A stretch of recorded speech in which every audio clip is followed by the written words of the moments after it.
A very good morning to all of you who've tuned in to News 9 Live this Tuesday morning. I'm Karthik Malhotra, and over the next 30 minutes, all the top stories from around the world that will impact business, markets and the economy. Stay with us on World Business Report.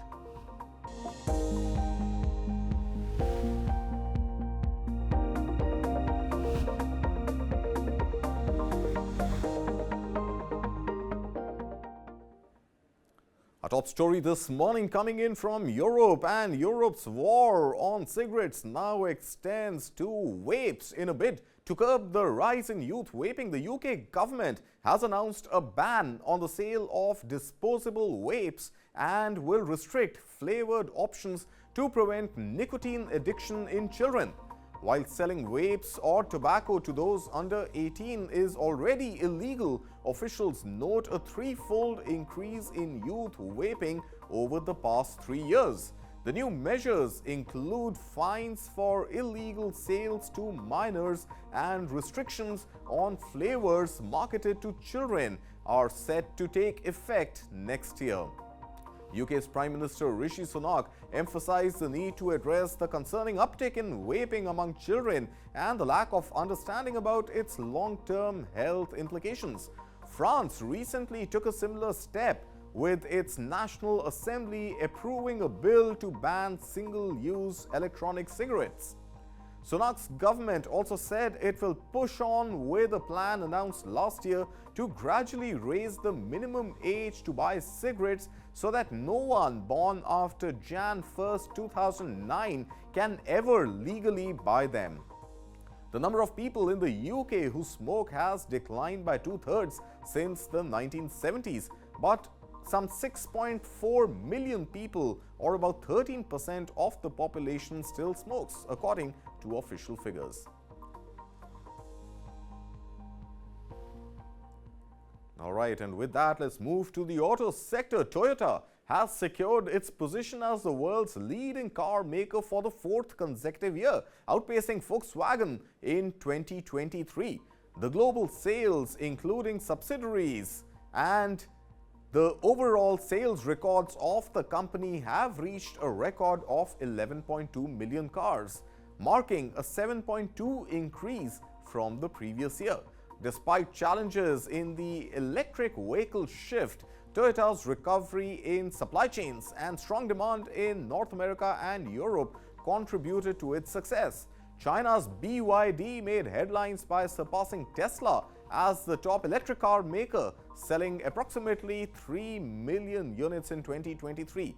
While Toyota sold 100,000 plus battery EVs, its CEO aims to reach 1.5 million annually by 2026 and 3.5 million cars by 2030.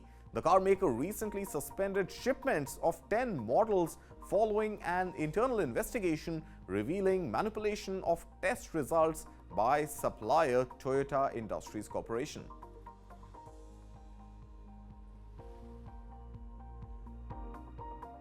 And moving on from Toyota to the owner-founder of Tesla, but well, not so much in the electric car business. But Elon Musk's Neuralink has successfully implanted its brain chip in the first human, as confirmed by Musk on his social media X.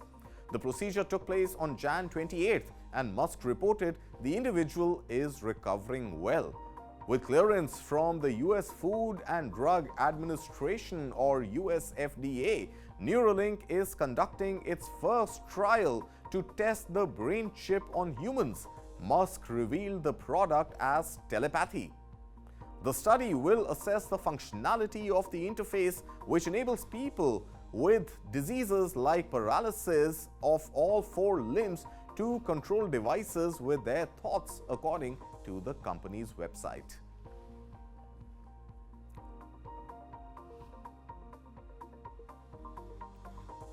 Great technological advancements there, but staying with the US Defense Secretary Lloyd Austin has pledged that the US will take, and I quote, all necessary actions, unquote, to defend its troops following a deadly drone attack in Jordan by Iran-backed militants. The attack killed 3 US service members and injured dozens. More details in this story.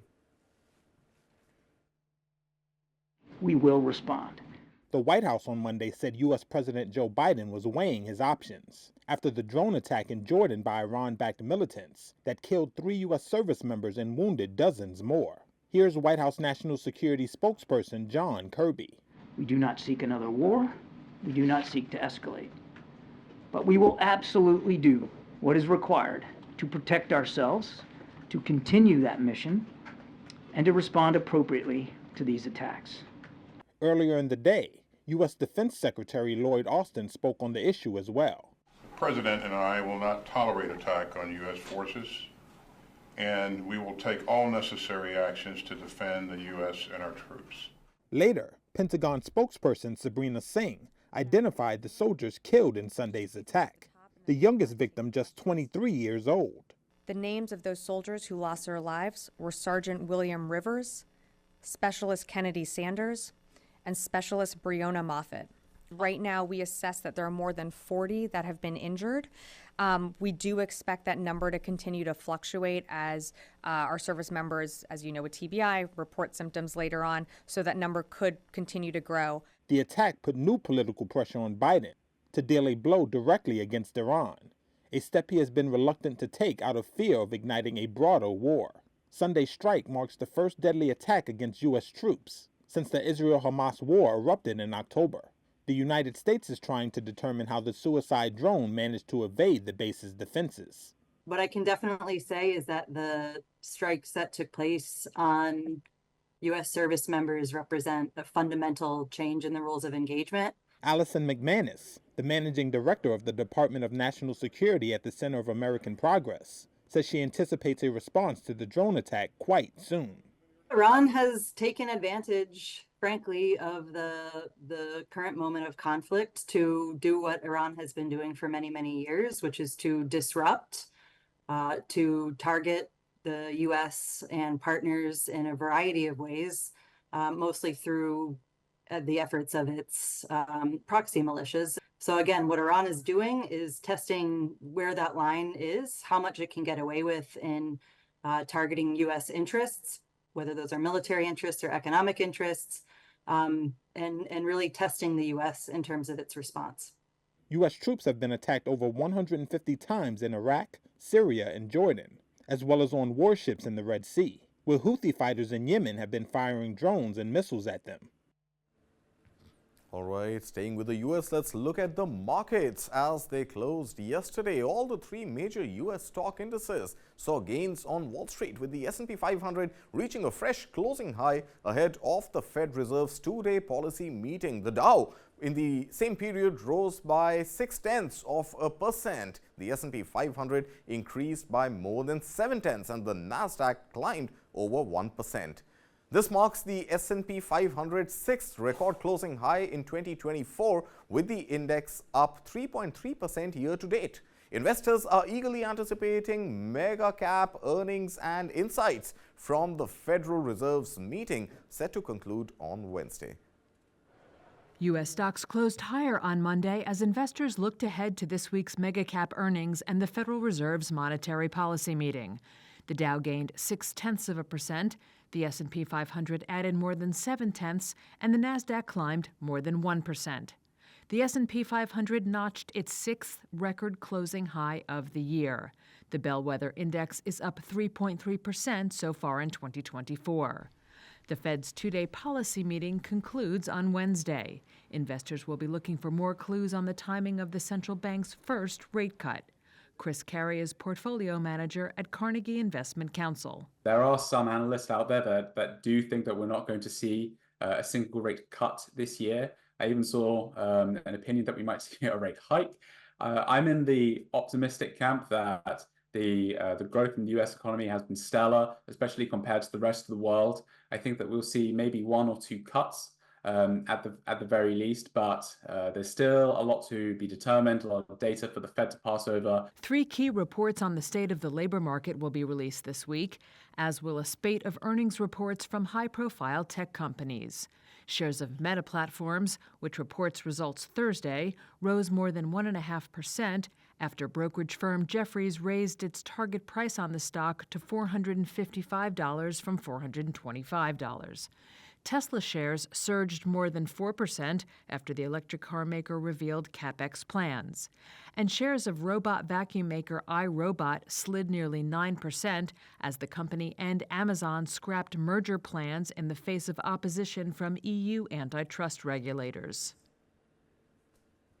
All right, staying with all the stocks action, pharma major Bayer saw its shares tumble nearly 6% after a U.S. court ordered the German company to pay $2.25 billion in damages, marking the highest amount in its ongoing litigation linked to the alleged carcinogenic effects of its Roundup weed killer. Take a look.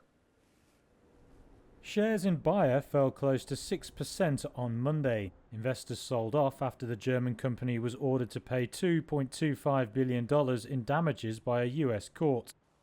It's the highest amount to pay out yet in the company's ongoing litigation linked to an alleged carcinogenic effect of its Roundup weed killer.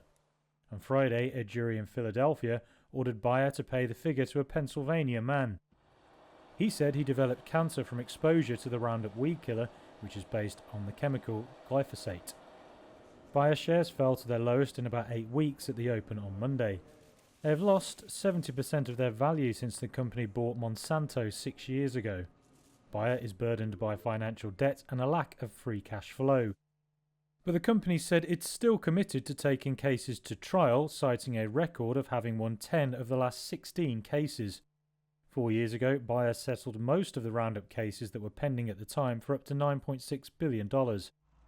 However, it failed to get court approval for an agreement to prevent future cases, and more than 50,000 claims now remain pending. All right, well, more action from the stock market in the US, and corporate giants Amazon and robotic vacuum cleaner iRobot have abandoned their planned $1.4 billion merger due to opposition from European Union antitrust regulations. The decision comes after concerns were raised about the impact of iRobot's rivals selling products on Amazon's online marketplace. As a result, Amazon will pay iRobot a $94 million termination fee. Take a look. Amazon has called off its planned $1.4 billion purchase of robot vacuum maker iRobot. The two companies announced the decision Monday in the face of opposition from European regulators. Amazon announced the deal in August 2022. Reuters reported earlier this month the deal would be blocked by European Commission antitrust regulators because of concerns about the impact it would have on iRobot's rivals selling products on Amazon's online marketplace. Amazon must pay iRobot a $94 million termination fee. Now that the deal's off, iRobot on Monday announced a significant restructuring plan to reduce costs and said it would cut about 30% of its workforce. The company's founder also said he has stepped down as iRobot's CEO. Shares of iRobot are down 10% in late morning trading. Since the first reports saying the deal might be blocked by EU regulators 2 weeks ago, iRobot shares have lost half their value. All right, and staying again at the cusp of US and Europe, let's move to the airline sector. United Airlines has reportedly initiated discussions with Airbus regarding the acquisition of additional A321neo jets, aiming to address a gap resulting from the delayed Boeing 737 MAX 10. According to sources, the negotiation is anticipated to alleviate the impasse surrounding a prolonged separate order for larger jets. Take a look. United Airlines has been one of the biggest victims of the turmoil at Boeing. Dozens of its 737 MAX 9 jets were grounded following the mid-air blowout of a large panel on one operated by Alaska Airlines. Now United also faces delays in getting new planes, after the incident raised doubts over regulatory approval for a new model of the MAX, for which it has placed big orders. The chaos has the airline considering its options. Reuters sources say Chief Executive Scott Kirby flew to France for talks with Airbus. He's said to be sounding out the possibility of an order for its A321neo jets. Trouble is, they're in hot demand and all but sold out for years to come. However, Bloomberg News says Airbus is trying to buy back delivery slots from other airlines in a bid to construct a viable offer. United has 277 Boeing MAX 10 jets on order. That's a larger variant than the one in the blowout drama, but could still be affected by the troubles at Boeing. Kirby said last week that United hadn't cancelled the order, but he added that the US plane maker wouldn't be able to meet the contracted delivery dates on many of the aircraft. Signs of a possible Airbus deal have reportedly raised concern at Boeing, which shares historical roots with United. But Monday later brought hope of a silver lining. Irish budget airline Ryanair, one of Boeing's biggest customers, said it would take over any MAX 10 orders dropped by US carriers.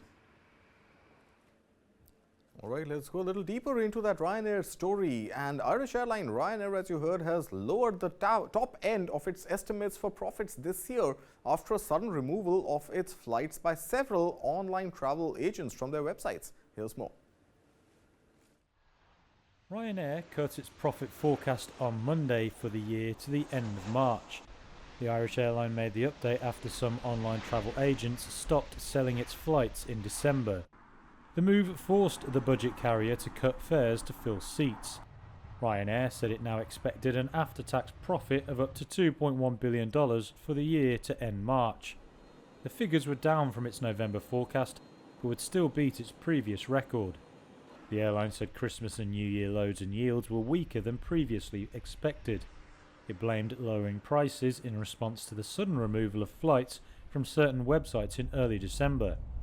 Some online agents stopped selling the airline's flights following a number of court cases taken by Ryanair. The carrier accused the sites of adding illegitimate extra charges, but on Monday it said the impact of the travel agent's move was already beginning to fizzle out. Separately Monday, Ryanair boss Michael O'Leary told Boeing he could take over any orders for its MAX jets that are cancelled by US airlines. Orders by carriers including United Airlines are in doubt following development delays and the mid-air blowout on one of the planes earlier this month. Time for a very short break right here on News 9 Live. But after the break, a German department store files for bankruptcy. We'll get you all that and more on the other side of World Business Report.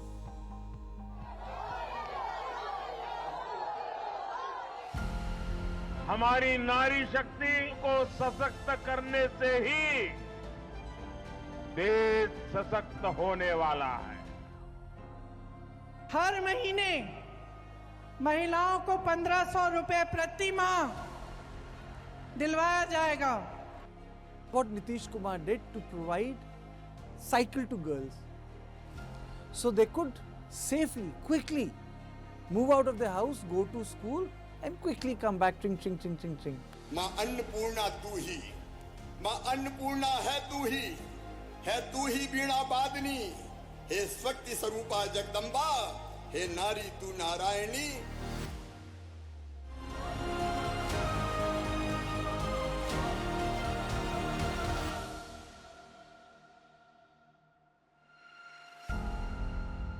News is now content. Just stream it. Download the world's first news OTT, News 9 Plus, ahead of the curve. Welcome back. You're watching World Business Report. Germany's most famous and exclusive department stores, KaDeWe, filed for insolvency on Monday, becoming the latest fallout of a widening property crisis in the region. The management of the 116-year-old Berlin institution said that despite booming sales, they could not afford to pay rising rents demanded by the Signa Group and that the business needed urgent restructuring. Signa, the insolvent Austrian property empire that has become the biggest casualty so far in Europe's real estate crisis, bought KaDeWe as part of a retail portfolio a decade ago.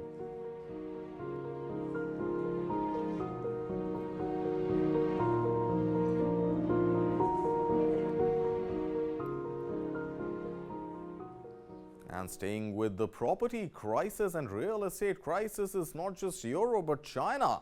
And in a massive setback for China's real estate sector, Evergrande Group, known as the world's most indebted developer, has been ordered to liquidate by a Hong Kong court after an 18-month-long hearing. The Chinese property giant faced a crushing burden of over $300 billion in liabilities, leading to its default on debts in 2021. Here's more. Chinese property giant Evergrande has been told to liquidate in a move set to send ripples through financial markets. The Hong Kong court gave the order Monday morning. It comes after the world's most indebted developer was crushed by more than $300 billion in liabilities. The firm defaulted on its debts back in 2021, throwing the country's whole property market into turmoil. Now the liquidation order is likely to deepen the crisis in the sector and jolt China's fragile capital markets. Beijing was already grappling with an underperforming economy and stocks wallowing near 5-year lows. Now any new hit to markets could undermine revival efforts and ramp up demands for more stimulus measures. Evergrande had been working on a $23 billion debt revamp plan with bondholders, but those efforts were scuppered last September when billionaire founder Hui Kaiyan was put under investigation for suspected crimes. A liquidation petition was first filed back in June 2022, but the proceedings were adjourned multiple times as Evergrande scrambled for a survival plan.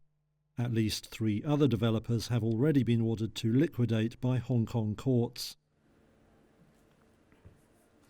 All right, moving to France, French farmers staged a blockade on main routes to Paris on Monday, persisting their protest over several issues despite government interventions. But what ignited this movement? Take a look at this report. French farmers are causing havoc on major highways to Paris. They're protesting about a range of grievances, despite several measures announced by the government. But what are the issues and what could the government do next? Agricultural workers in several EU nations have mounted protests. In France, farmers say they're not being paid enough and that they're being choked by excessive regulation on environmental protection. Some of their concerns, like competition from cheaper imports and environmental rules, are shared by producers in the rest of the EU. Other issues, like the food price negotiations, are France-specific. Pascal Desprez is a grain farmer. We are here because we're honestly unhappy with the current policies in terms of agriculture. We're especially overwhelmed with norms that prevent us from working and that lower our production yields. And so we're calling on President Emmanuel Macron to put in place more realistic norms, or even remove the norms altogether. That would be great progress.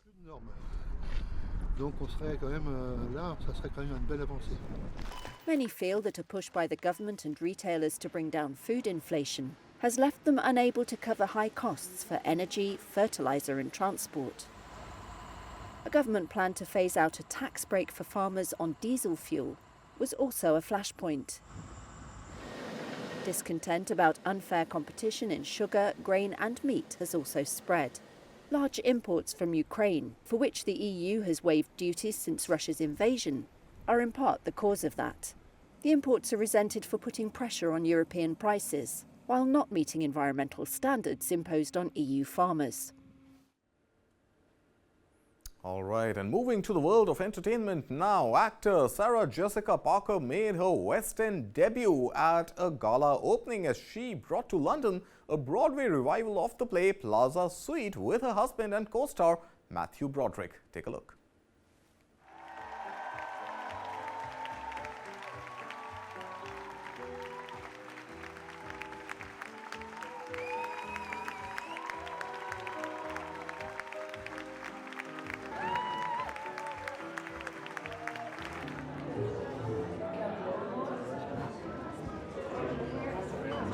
Yeah, but good.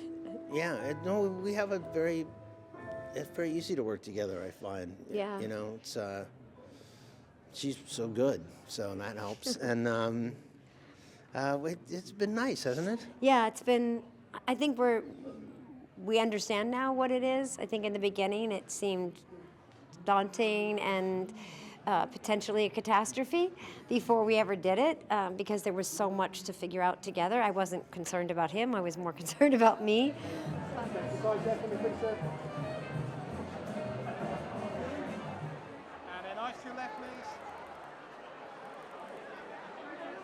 For me, it's pure fun entertainment, and their comedic chops and their physical comedy chops are really, really on point. And I've never seen Matthew Broderick like that before. Like he's almost unrecognisable at some points, And it did make me think a lot about them as a couple in real life going through this, and how enjoyable that must be for them. Yeah.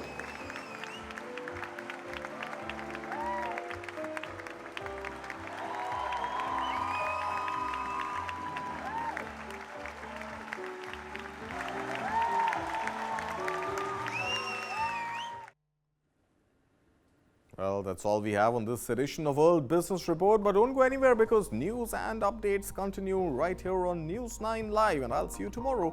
Thanks for watching.